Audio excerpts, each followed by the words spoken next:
Well,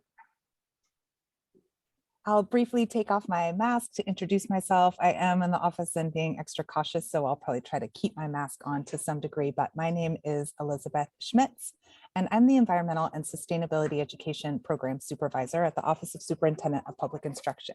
I'm so happy that my supervisor, Shelley Milne, is here with us today. She's the Director of Elementary Education Content. And really pleased about the partnership that we have with the Pacific Education Institute. Catherine and members of her team have been part of the revision of the State Environmental and Sustainability Literacy Plan since I first convened a working group. And Catherine in particular has been a tireless advocate for helping get the plan finished and published and out into many eyes across the community for review and feedback. So I'm really pleased that PEI can be here as a partner as we release grants to pilot implementation of the State Environmental and Sustainability Literacy Plan. I would like to ask if you all who are here, including PEI staff, could you please just take a moment to introduce yourself in the chat with your name, school district, and role, or you're welcome to unmute Rachel or iPhone. You are the two in this group that I don't quite yet know. I can talk. I'm Rachel Miwa. I work with the Concrete School District, so I was sent this way by Sasha Buller and Mia Rosen, who are both teachers there, and I coordinate the farm to school program on campus, but I work for a separate nonprofit. Thank you, Rachel. Thank you, Jamie. This is Bruce Whitmore. I'm work with two Salmon in the Classroom programs on two different campuses, one at Garfield Elementary in Yakima and the other one at the Yakima Arboretum, which is a public facility. So there's a lot of interest for me in this grant program. Wonderful. Thank you so much for introducing yourself. All right, Catherine, would you like to share screen? And I'm just going to walk people through some of the resources that we have to share with you all.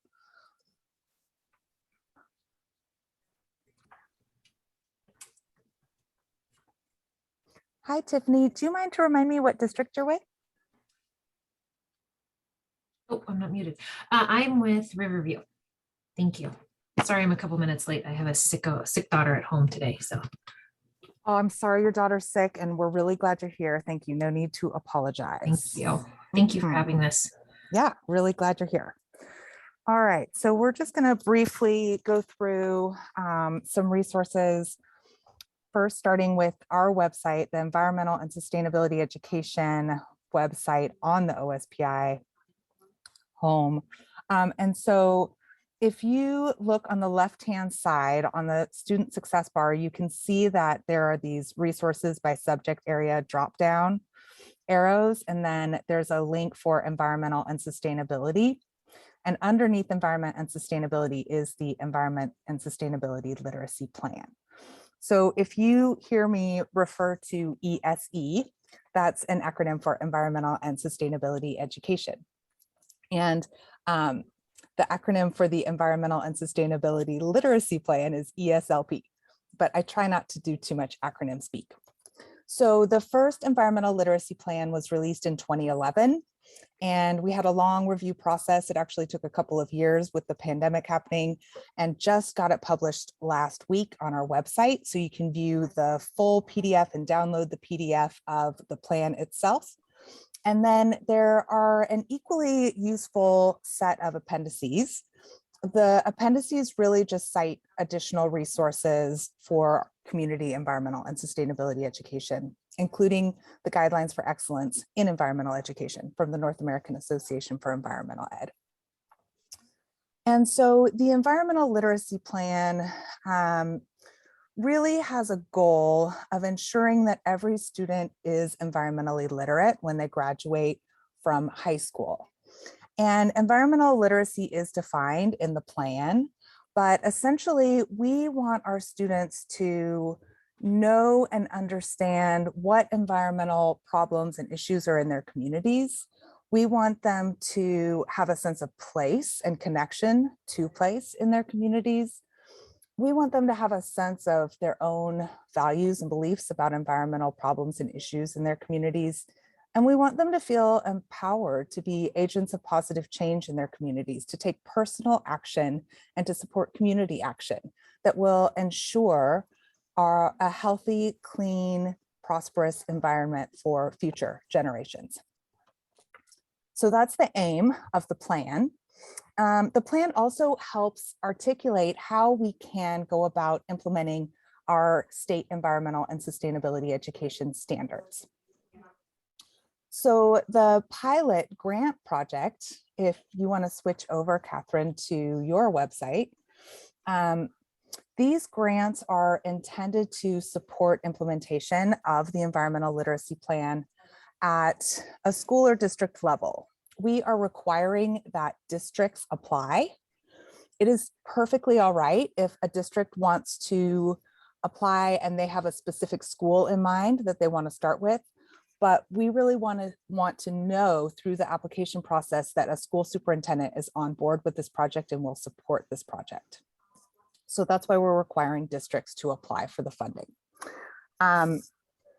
The funds are really, they're what we call Esr funds, which are essentially emergency pandemic relief funds. They have a very time limited window for expiration. So all funds need to be spent by June 20th of 2022. And all goods and services need to be received by that date. So it's not just enough to make the order, you actually have to receive the materials that you order. Thank you for scrolling around. Sorry, I'm kind of jumping around a little bit. So really there are 3 key elements that we want to fund with this project. One is around educator and administrator training and professional learning around environmental and sustainability education implementation and outdoor learning. Another and a big focus for me is around construction of outdoor learning spaces. So I want kids to have the opportunity to have a safe place to be outside. And I want kids to have the opportunity to learn outside as part of their school day and to have place-based relevant learning as part of their curriculum. So that's really what we're getting at with this funding, but we know that schools need resources to make sure that kids have what they need to be able to do outdoor learning. So in addition to the development or construction of outdoor learning spaces, we're also encouraging the purchase of outdoor learning equipment and supplies, such as gear that could improve access and equity. So that could be like sets of rain gear. And we really encourage people actually to buy matching sets of rain gear so that every single kid has the same rain gear to really help build equity and, making it not obvious who does and doesn't have rain gear that's been provided by the school. And then we know it's all high quality. Also really interested in making sure that our students with disabilities are getting equitable access to outdoor learning and have the supports they need to participate. So that could look like, for example, the purchase of an all-terrain wheelchair to get a wheelchair-bound student outside in rough terrain. And again, our focus on equity for this project is high. We have a strong diversity, equity, and inclusion effort at the Office of Superintendent of Public Instruction. And so we're really emphasizing that we want projects to serve Title I, which is low income, Title III, which is bilingual and migrant education, Title VI, which is our American Indian population, and IDEA or 504 students who are students with special needs in these projects.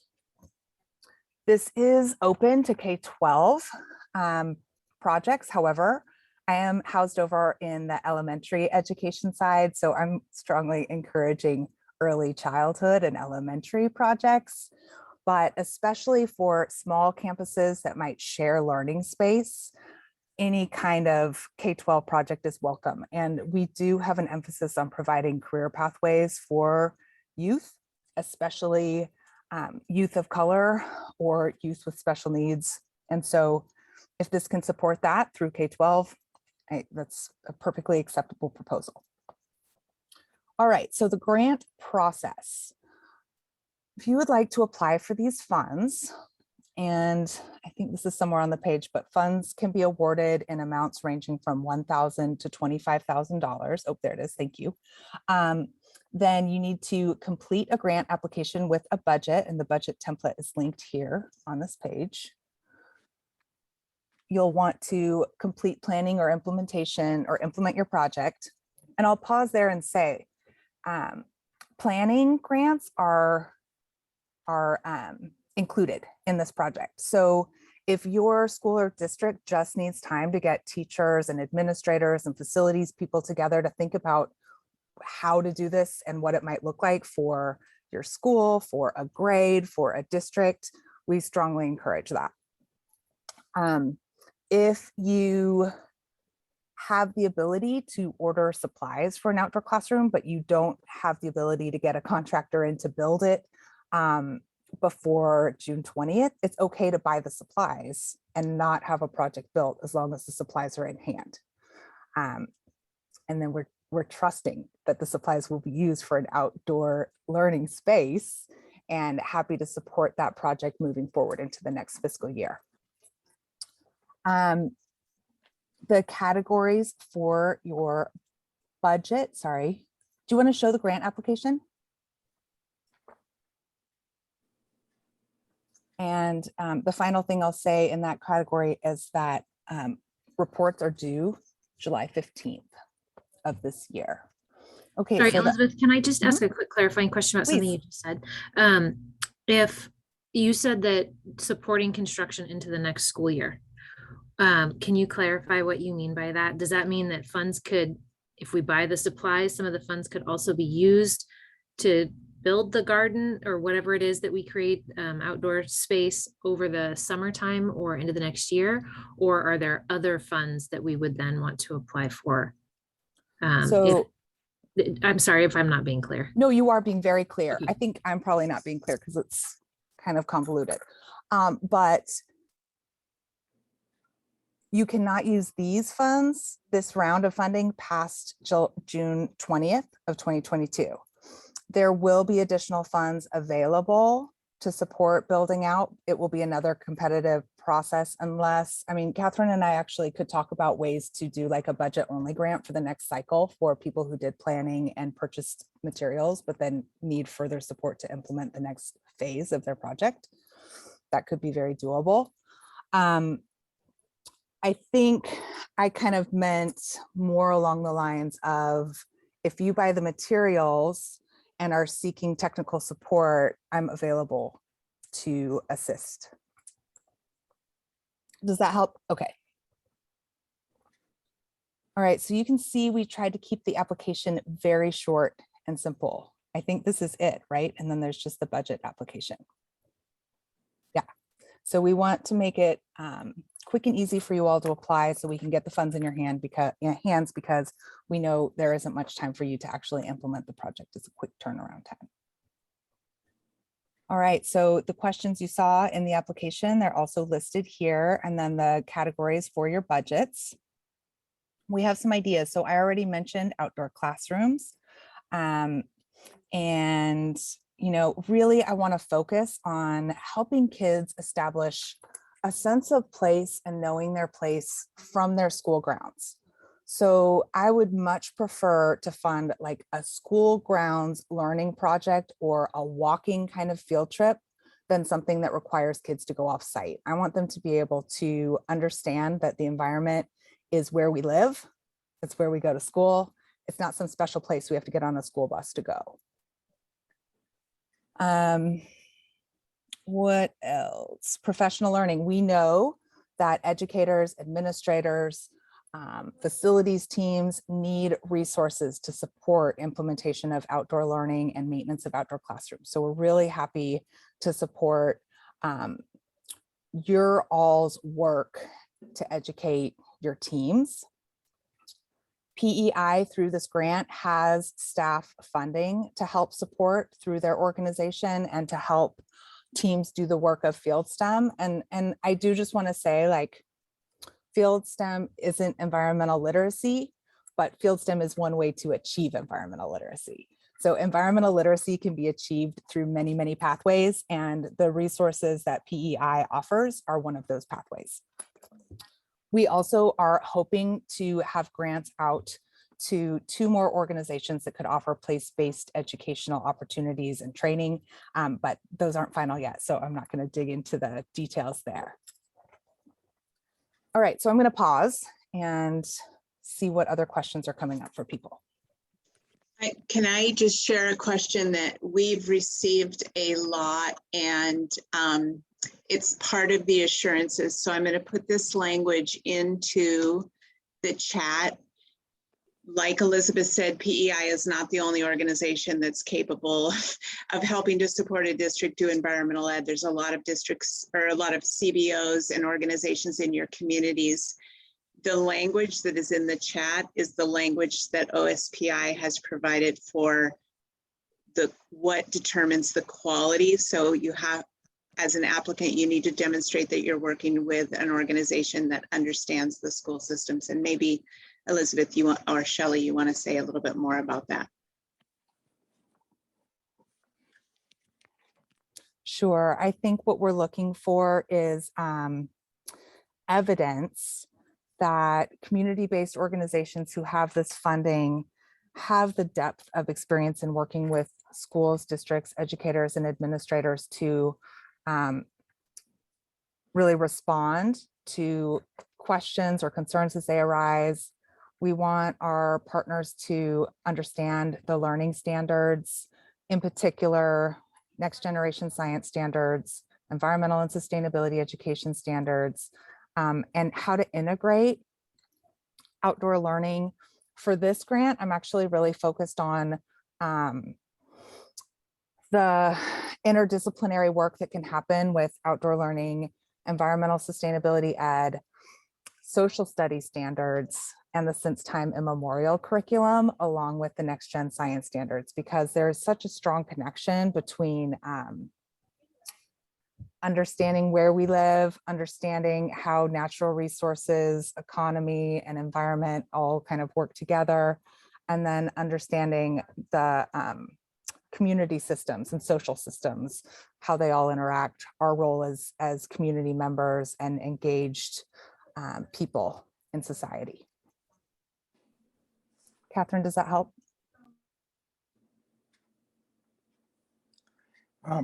This is Bruce. Can you hear me? Yes, thanks, Bruce. Okay. I have a couple of questions. I'm really interested in the handicap access area. I am representing an interest from the Mount Adams School District to build a variety of outside structures related to the new elementary school. And the wheelchair sounds like a really great idea. Some wheelchairs are pretty expensive and complicated. Do you have any limits on the kind of wheelchair you would support? Some of them are very hard for children to maneuver. They have to have a partner. I have to confess, I'm not an expert. I'm willing to fund a wheelchair that will work for the kids and for the teachers. But I feel like that's kind of a local decision that has to be made by the grant partners for sure. And I can get exact professional advice about that because I live in a senior campus facility where handicap accessories and assistance is part of our lifestyle. So I have good advice. Now, what do you think about scooters? Modest scooters that are not race cars, which are exceptionally accessible. Is that too much? I don't know. Can you say more? I'm not sure I understand. Well, there are scooters that allow a person to sit in them, and then you turn on a button and you can command it to go someplace. And as children, we all rode our cars at the state fairs where we banged into each other and we were thrilled with it. But that was decades ago. So scooters now are exceptionally advantageous, and they don't have to cost thousands of dollars. So with the Hera Elementary campus now being 70 acres and outside garden beds, a generous option of space, I have been wondering if that could be an option. But I'm imagining maybe some students being quite handicapped or mobilely restricted. Mhm. So I think if the school and the district feel like it's a safe option for their kids, and it's also an economical option, that seems like a great idea. Yeah. Now,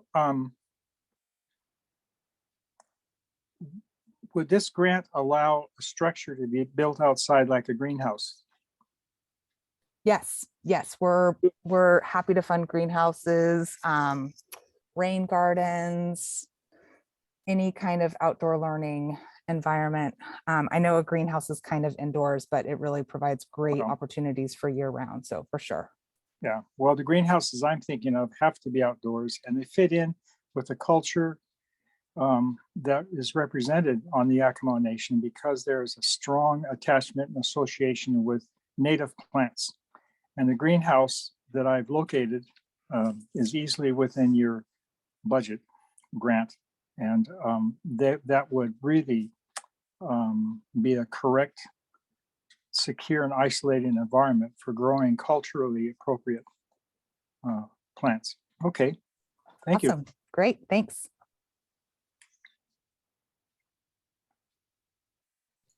Bruce, my daughter's first teaching job was at Hera Elementary. So I will tell her that you were here today to support the work of that school. She has fond memories.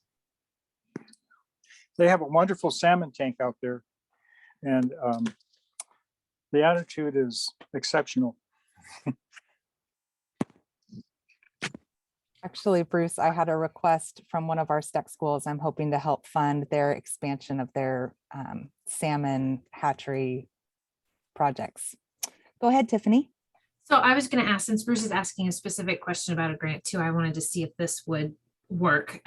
Mine seems much smaller than that, but it adds up quickly. We are working with PEI right now to bring field STEM into our elementary classrooms. And one of the things that keeps popping up is this idea of a field STEM pack for every classroom. So things like having a magnifying glass for every student, having a clipboard, a wet mat so that their bottoms don't get wet sitting on the grass, a poncho, maybe even binoculars, just some of these things that we are brainstorming right now. Would that qualify? Absolutely, yes. Okay, and then a follow-up is we have one school with a very active garden that they're turning into an outdoor classroom and finding great success. And we have another school that has, we'll call it a dilapidated garden, that is more of a weed home at this point. Would revamping that garden qualify? And the idea that it has places out there already for children to go and learn, but it's not in the state in which children can access it. Yeah, will it get kids outside? Yeah. Yes. Okay, great, thank you. Yeah, thanks.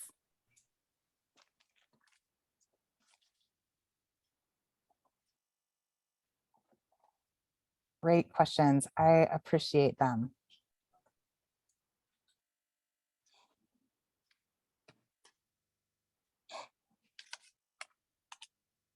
Anything else coming to mind for anyone? We would love your help getting the word out. If you feel like spreading the word, we know you might want to just keep this to yourselves. We understand that too.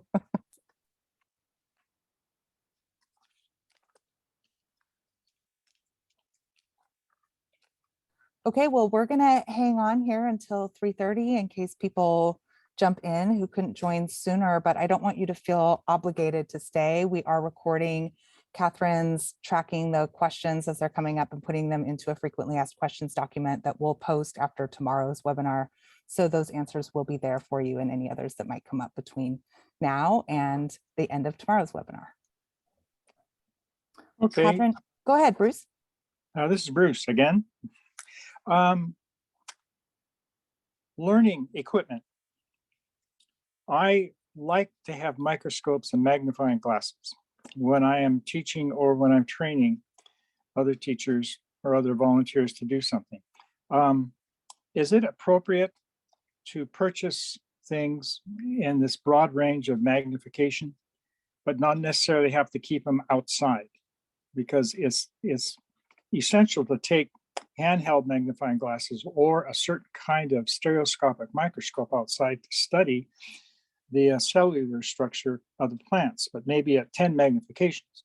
But I wouldn't dare keep a stereoscopic microscope in a greenhouse. You know, it's too wet. What do you think? So I am fine with the purchase of any equipment or supplies that will support implementation of environmental and sustainability education. I think it would be great for kids to have those kinds of tools to take out into the field. And we must protect those kinds of investments. So yeah, I think, you know, one thing we'll just have to work with our administrators and our educators on is, you know, procedures and policies for helping to keep these materials in good shape and give them a little bit of longevity as much as possible, because this is kind of a rare opportunity. I hope that we will demonstrate enough interest and success that we may be able to procure more funds after this emergency relief money is gone. But I don't know what will happen in the future. So just really hoping to use the money wisely and well. Yeah, and I think part of this depends on the habits and visions of different educators, because some of us like to have a lot of tools and some of us don't. And I'm more of the clutter kind of person. I can maybe get by with one thing, but I have to have 10 things as part of my, you know, experience outdoors. But being professional with this, I think science tools that help engage the science of the plant and the science of the soil, and then how they fit in with a broader scheme of multi-generational growth, or, you know, all those kinds of things, is really advantageous. So I feel very encouraged about equipment. So Bruce, I was looking online for the field scopes that I used to use when I taught secondary students, and we had some great scopes that had pretty good magnification that we could take out that just used indirect light from the sun, and so you didn't have to plug them in. So Exactly. yeah, okay, so I put a link to one that I found on just Googling online right now, but I think that idea that you can take the scopes out with you into the field is really how I would like to see the microscopes being used, rather than students bringing stuff back into a lab and where they're plugged in and more indoors. That's right. I like just having a very portable group of equipment. And I'm used to working with microscopes that don't depend on light. I mean, I can get the other ones that do that, but there's a wonderful world out there if we go from about 10 to 20 power. And that's really where a lot of kids can start to discover what's going on in the world. That dirt isn't a blob of dirt, and the sand isn't just dirty sand. It's actually beautiful boulders. So, you know, we all know this. So. Oh, and petals. Can't go wrong with, you know, getting the cell magnification up there. Thank you, Bruce. And Tiffany, your question is about, let me just read this out loud. If we have more than one project, should we submit separate applications for each?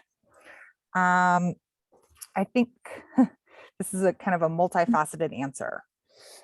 So if you're applying, so districts are required to apply. If the district has more than one project that is less than $25,000, I would say just apply once and keep it under that $25,000 cap, or consider doing that. If you have multiple projects and you want to see kind of how they fall in and rank, like maybe you want to prioritize some, or you want to just apply for multiple ones at like $10,000 each and see how they shake out, you're welcome to do that as well. What other scenarios did we talk about, Catherine? Can I follow up with that real quick Mhm, before Catherine jumps in? Could I, because I'm thinking like revitalizing that garden and the field stem packs, for example, could I within the one grant, because I don't imagine that it's gonna, those two together are gonna go beyond $25,000. Could I rank it importance within the application? You know, if we can only get funding for one, we'd prefer the packs over the garden. Okay. Yeah, for sure. And you could also show us how the two things could be connected and how the packs could support learning in the rejuvenated space. Okay, great. Thank you. And the other scenario that we had talked about is if the two projects are really different and you want to put them in as two separate grants, you can, and they will be scored and ranked separately. And that leaves it up to the review team, which one might get funded. And if there's unallocated funds, they both might get funded.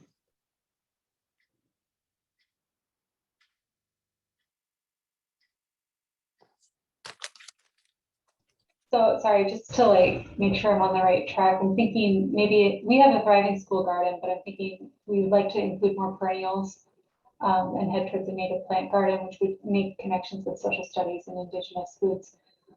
So that if I could get materials and plants physically present at the campus by the deadline in June, then installation can happen anytime as long as I'm funding that separately. Yeah, that's correct. And so, and you know, a lot of schools too they'll have like a community day where parents and kids and educators and facilities teams can work together to do some kind of a planning project. So you don't necessarily have to plan to pay somebody to do that work for you either. Okay, and then my other question is, as a CBO, you're saying the district has to apply, but I'm looking at the application and it feels like if I get all that information from the district, I can submit the application on their behalf if they receive the funding. The application is going to require the superintendent to sign off on it. Okay. So, Okay. I'm just so I not, think, yeah, like if you want to help them, because they don't have the capacity to apply, absolutely. You know, as long as they know you're working with them and the superintendent's willing to like sign and hit the submit button. yeah. Okay. So And maybe we should clarify, because the application itself may not have that spot yet, although we can add it, Elizabeth, where the superintendent would sign, but they will have to sign the contract if awarded. So, and making sure they're part of the application. And maybe, Erica, we should add that to the actual application so that people are getting that as a piece of. yeah, and just as a note, like I didn't see that in the grant introduction either, that it was school district specific. So that might be a bullet to add somewhere, but that's great. And I can talk to him. So thank you. Okay, awesome. Yeah, we just want to make sure that we're moving together towards something like this because of our short time frame and because I've had experiences in the past where a community-based organization might be operating as if it's in partnership with the district, but then come to find out the district didn't really know what was happening, or the principal at the school didn't know what was happening. So it's kind of like a lessons learned kind of thing. But we all the time have community-based organizations working in partnerships with districts to support this kind of project. And that's very much an intent of the environmental literacy plan, because we see community-based organizations as providing technical support, locally relevant context, resources, and we want to support our community-based organizations and districts working together.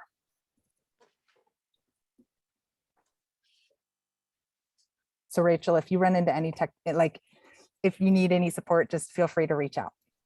Yeah, thank you. I think this would be a good fit, so I'm excited about it. And that's great. And I'm so glad we're having these questions and answer sessions so that we can like find these little kinks, because we've all been working quite rapidly to get this launched.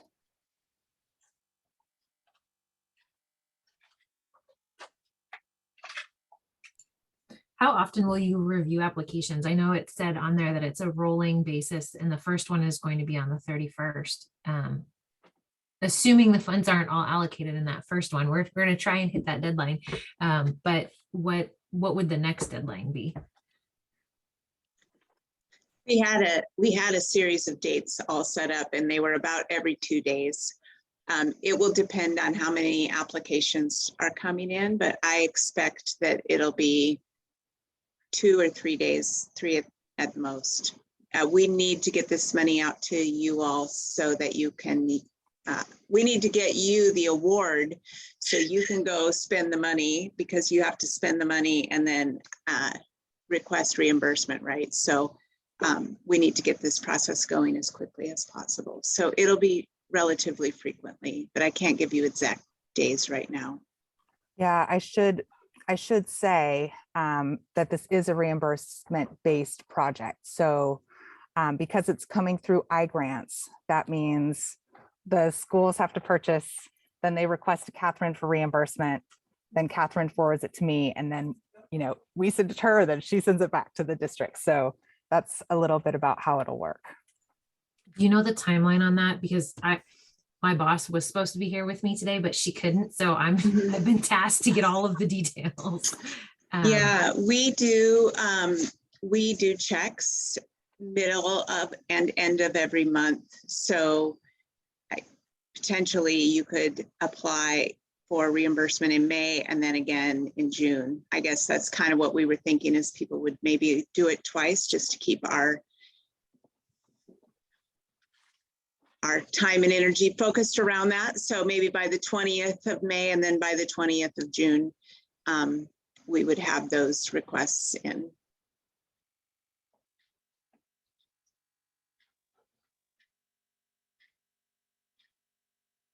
And we'll try to get some dates up on the website for when we'll be reviewing beyond March 1st or beyond April 1st. Or March 31st. What date did we say, Catherine? Sorry. March 31st is the due date for the applications, and the first review will happen that evening and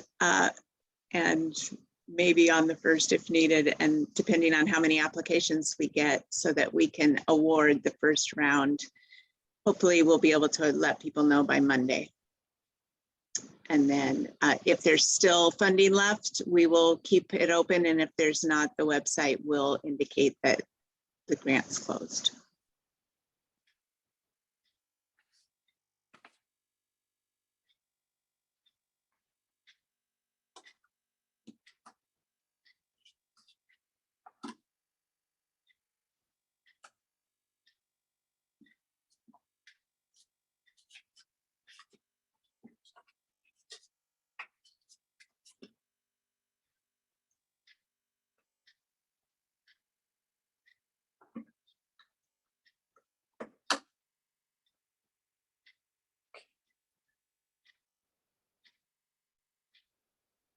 Tiffany, I had to double check, but now that I confirmed what I thought, I see that Carnation Elementary School is in Riverview.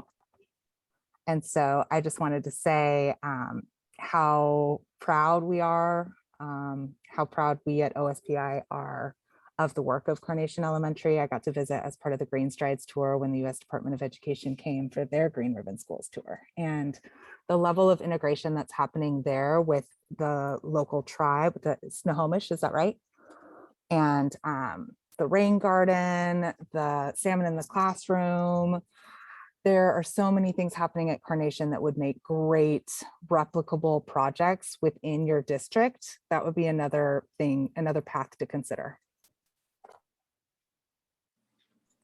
Thank you for that. We had an amazing teacher who I have to give her all the credit. I take no credit for that. Elizabeth Wing was fantastic. And unfortunately we've lost her to the great state of Hawaii.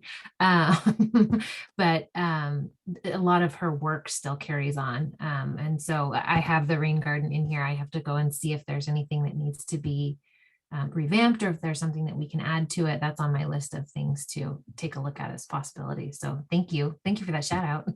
Yeah, you're welcome. And she did such a wonderful job of building multiple community partnerships to support all these different ways that environmental and sustainability ed was playing out in the school. Really great model.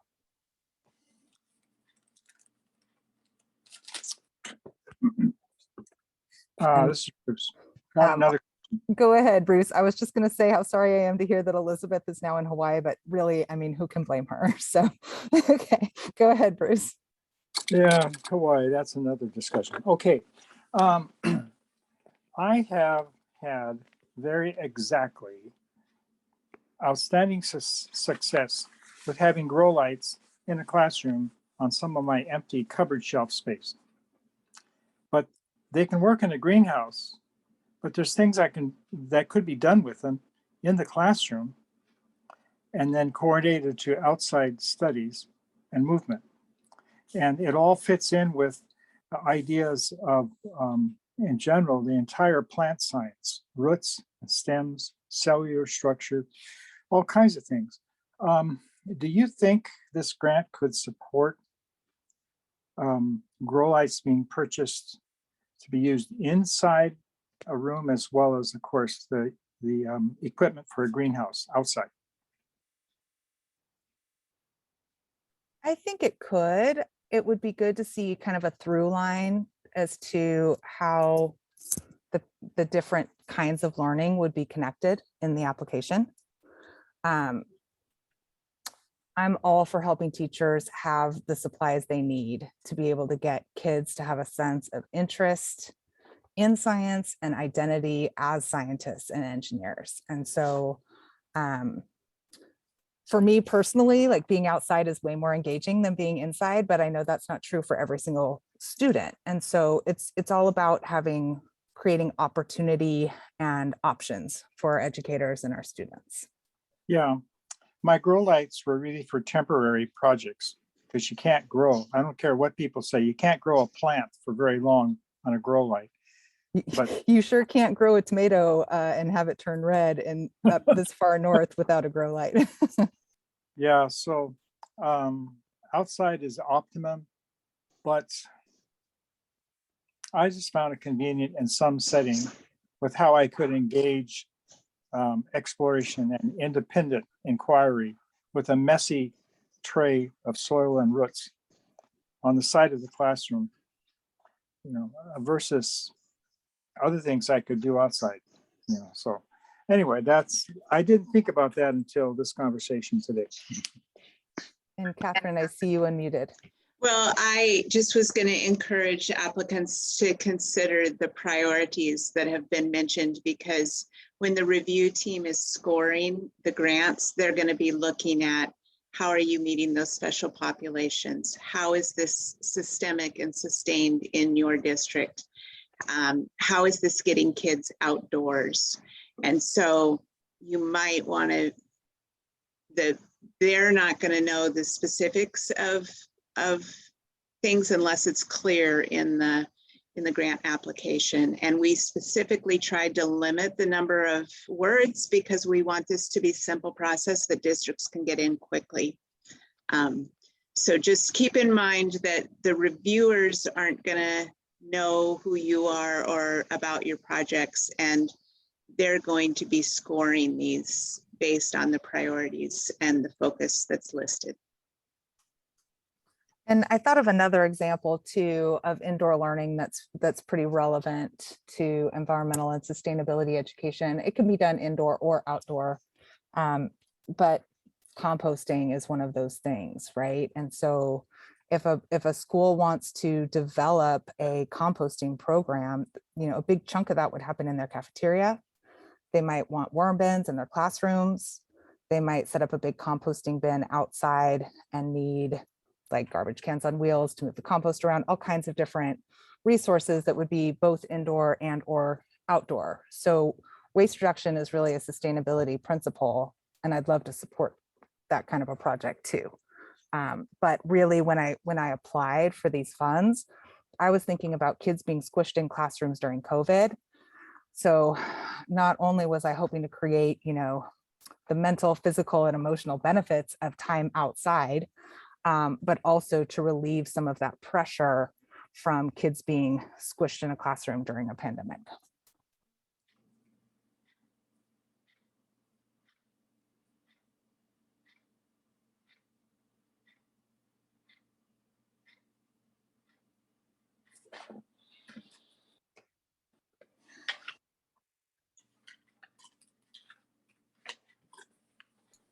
Thank you for having the session. I am frantically texting my boss saying, we have to get on this. So I appreciate the time and the thought and the opportunity. Yeah, you're welcome. I'll mention another project question that came to me, which was around the purchase of solar panels. So solar panels are a great example of a resource that support environmental and sustainability education. They support using school building or grounds as a learning laboratory. And they can support all kinds of connections to different kinds of content and curriculum. I have even seen solar panel installations used as shelter. So it could be that a solar panel array could be purchased that could create, kind of like an overhead structure that kids could use to be under in inclement weather. So, I mean, it's really, in some ways, the sky's the limit, as long as you can justify how it's connected to the project goals and fall within budget.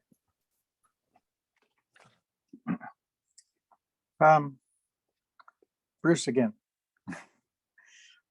Do we have to be specific with the kinds of culturally advantageous plants to use for education or traditions? No, but I would recommend a resource produced by Grub here in Olympia called Tend, Gather, Grow, that was developed in consultation with multiple tribal partners. I Right. think, it's really just about being in consultation with your local tribe and working closely with them and being very careful about cultural appropriation. Right. Yeah. Our superintendent has had some travels recently, and he has come back to the school district out of Mount Adams, enthused about some of the things he saw that simply were attracted because of certain kinds of plants. But I think the Yakima Nation has a good idea of what they would define as their very appropriate plants. So I can go there and figure that out. But I can think of several on my own, but that's not my point. What does the Yakima Nation want? So, okay. Wonderful. Yeah, if this project can help build those relationships between districts and local tribes and help school districts understand about tribal sovereignty and how to work together to implement since time immemorial, I would feel like this project was a success. The one I'm envisioning is already a success. I like your attitude, Bruce. Thank you.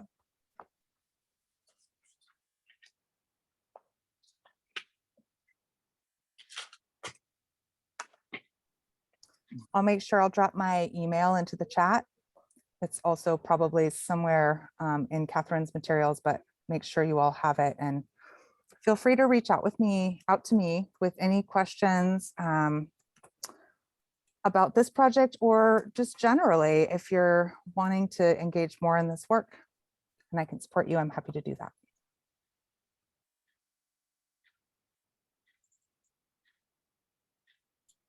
Thank you again. I'm going to sign off. Thank you. I'm also going to sign off for now. Thanks. Thanks, Bruce. Great questions today.